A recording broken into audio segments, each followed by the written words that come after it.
Hello, today is Monday, February 25th, 2019. I'm Joe Schmidt with TC2, and this is Staying Connected. Lately, we've been outspoken about how the changes taking place at some of the top network service providers, notably Verizon and AT&T, are impacting the enterprise. Why? Because we want to make sure that you're informed about what's happening and help you decide if you need to make some changes in your vendor relationships. Today, I'm joined by my TC2 colleagues, Theresa, Knutson, and Bryan Carriker, and we're going to discuss how you might want to look at your service support needs with your key suppliers. Theresa and Bryan, thanks for joining me. Theresa, let's start with you. Can you tell us what you're seeing out there as a result of the big layoffs and restructurings at many of the service providers that our clients use? Sure, and thanks, Joe. I guess at TC2, we're always striving to come up with creative solutions to the challenges that our clients face, and we're continuing to see a rapid decline in the support teams from key suppliers. As we've discussed, the suppliers are eliminating personnel in order to drive increased profitability, and we've all heard about these massive layoffs. The impact of these layoff announcements hasn't yet fully been felt by the customers, as a lot of the end dates for the key employees are still rolling into 2019. So keep in mind that suppliers are not cutting salespeople. They know that wouldn't be smart. So where do they cut? In their service support teams. And these cuts make it harder and harder for the wonderful promises that the sales teams make to actually be fulfilled. Our clients are seeing these changes happen now, and they're very concerned. But first, we'll go through and we'll review what the concerns are, and then we'll discuss how to mitigate that risk. So, Bryan, presumably you're also seeing the things that Theresa just talked about. You know, Joe, 100% agree with her. Sales teams are driven to improve their top lines. Companies are pressed to drive savings. Support teams are often the ones that are driven and pushed to take the reductions, as Theresa said, and then customer relationships are strained. There's an obvious difference between the sales team and the support team inside these large carriers. As a big deal's constructed, sales teams negotiate terms, SLAs, and as Theresa said, they make promises. Once the ink's applied to the contracts, the account teams really back off, and the support teams are left to carry out these commitments, adhere to these stringent SLAs, and then keep the promises made by the support teams. And the sales teams really operated and were involved for 6 months, and these contracts last for 3 to 5 years that these support teams are left with. During the negotiations, most of the times we see that support teams aren't brought in until the very end, and we push to have those organizations included early in the process. It's not an uncommon occurrence that we see a slick presentation where an account team and a support team are sitting together to have the support team look over and say, I don't know how we're going to do that. To have the account team say, we'll work it out. That's no good. This impacts the incident management. It impacts SLA adherence. It impacts billing and financing. You need to know ahead of time, how is the operations organization going to be engaged? How quickly are high-level engineers going to engage during critical outages? How are SLAs going to be measured? Are we going to use your tool or our tool? You need to know about billing and reporting. How's that going to be carried out? How are billing issues going to be resolved? How long is it going to take to resolve a billing issue? Often clients are directed to portals now. We talk about how to engage. Well, you engage by the portal. You engage by the portal for incident tickets, to get updates on your incident ticket, how to receive your SLA reports, billing disputes, submit them to the portal. We're even seeing these account teams, Joe and Theresa, and I'm sure you've seen it, where the account teams are directing customers and clients to the portal to submit circuit orders and upgrades. So, both of you have warned about this changing dynamic on previous podcasts, so it shouldn't really be a surprise, but I guess what matters is what enterprises need to do to maintain top-notch support of their information communication technology. So, Theresa, do enterprises have to just accept that they won't get much support from their service providers unless they want to pay for the support teams?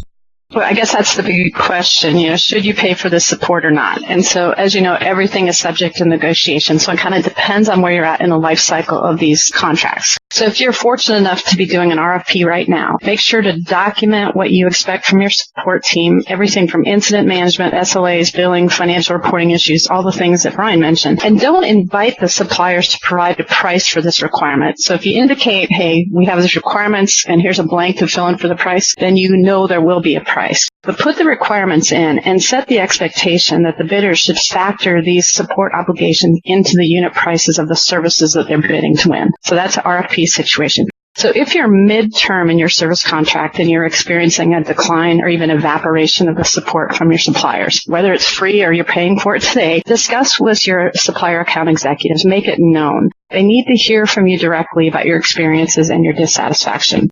The short-term solution is to request that underperforming support staff be replaced. There are definitely excellent support personnel out there. We've all seen them and experienced them and know how great they can be, so they're just getting harder and harder to find. So express your concerns to your executive team and demand action to solve the problem now.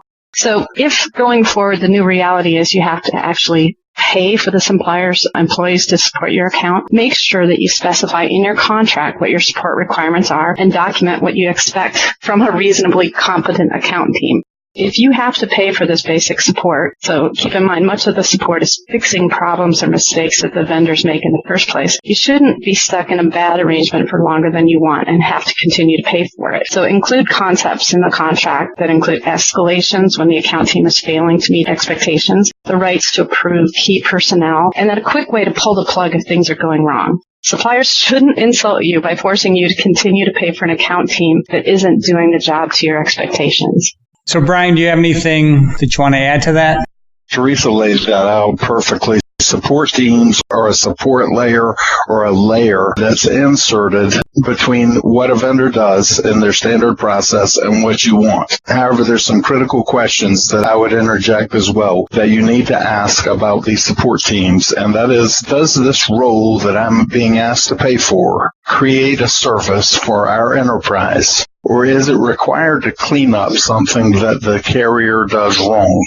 As Theresa said, you should not be paying for support failures and to correct carrier issues. For example, we know that carriers are very siloed. Most organizations are. But when you have an incident management team that you're having to pay for, and 80% of the work that they do is to correct issues, implementation issues from the prior weekend that went wrong, something's wrong there. If a carrier implements something wrong, you ought not be paying for an incident management team to clean up their mess. Second area that we see a lot, and that is billing.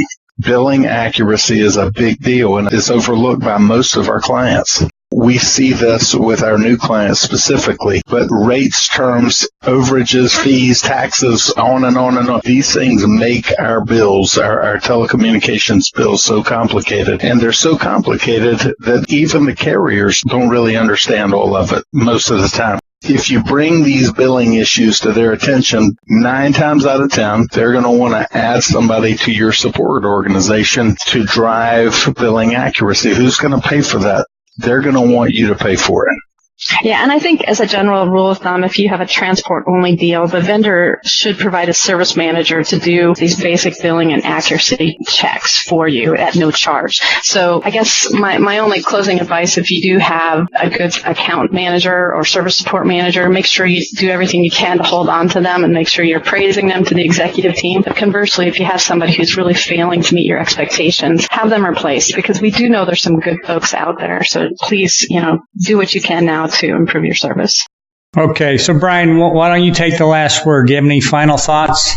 I mean, we know that right now is a critical time in our organizations. Things are changing fast. There's pressure everywhere. You have to remember, as Theresa laid out, you need to reserve and preserve the right to approve key personnel assigned to your account. And you need to document everything that you require in your contract. Understanding your contract is critical. Understanding your new contract is critical. And understanding their differences is a must. You have to know what you're going to get. You have to know what you ordered, and then ensure that you receive it.